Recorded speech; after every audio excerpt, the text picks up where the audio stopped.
Let's talk about creating a tile-based city builder in GDevelop. The basics are actually really easy to do. So if you've ever seen a game like Islanders or SimCity and wondered how you could do something like that in GDevelop, then stick around. First, starting with the indicator object, which has 3 different named animations related to the types of objects being placed in the game. And its collision mask has been changed to the center. And I've got that placed in scene, but out of camera view. And then we have these 3 custom button objects that you can get by going to the asset store and finding the menu buttons asset pack. When you download one of those buttons, you then have the object type and the custom logic in your game. And you can just swap out the images and change the values to fit the kind of tile you have. And then we have 3 sprite objects that represent the 3 different kind of buildings we're going to have in the game. A house that will give you gold, a mine that will give you stone, and a lumber mill that will give you wood or lumber. And then we have 3 text objects that we'll use to display how much of each resource that we have. And for those resources, we have 3 scene variables, gold, stone, and lumber, and they'll be displayed on screen.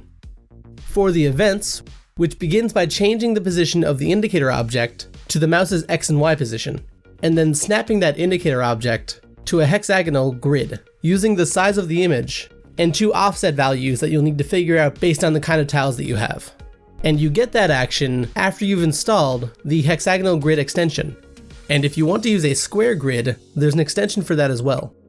Next, we have an event that changes the text objects to display our resources. So for each one, it's in quotations the resource name plus the variable. Next, in order to pick a building type, we have this event, where if the indicator is hidden and not visible, so nothing's been selected, and we click on one of the icons, it shows the indicator and then changes the animation of the indicator object to be the same one as the icon we picked. So if it's the house icon, it'll change to the house animation. And then to actually place the buildings, we have this event, where if the left mouse button was released and the indicator object is not in collision with the tiles group, which is a group that I made that has all 3 different building tiles in it. So if it's not in collision with any of those buildings and the indicator is visible, then we check to see what animation it's set to. So if it's set to the house animation, we check to see if we have the resources required to build the house. So we see if the stone and lumber values are greater than or equal to 10, because in this example the house costs 10 stone and 10 lumber. And if those values are above or equal to 10, then we subtract those from the variables and create the house object at the X and Y coordinates of the indicator object. And we do the same thing for the mine and lumber mill, with the only difference being that the requirement for those is gold instead of lumber and stone.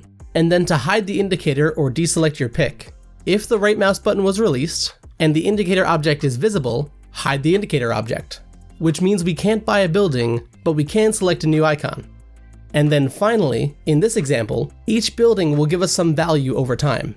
So at the beginning of scene, we'll create the scene timer called income, and then if that timer is above 1 second, we add to our resources by adding the number of those buildings that exist in scene, which is an easy expression to get with the expression builder because you just type in instance count, select that option, and then tell it which object you want to check. So if we have 3 houses laid down, we'll earn 3 gold every second. Now this is a really simple city builder. If you'd like to make something a little more complex, there is an example in Engine called City Builder that includes some more advanced mechanics. I'll put the link to that one in the description. But even this simple city builder can be made to be more fun with just a little bit of game juice. And if you'd like to learn more about that, check out this video.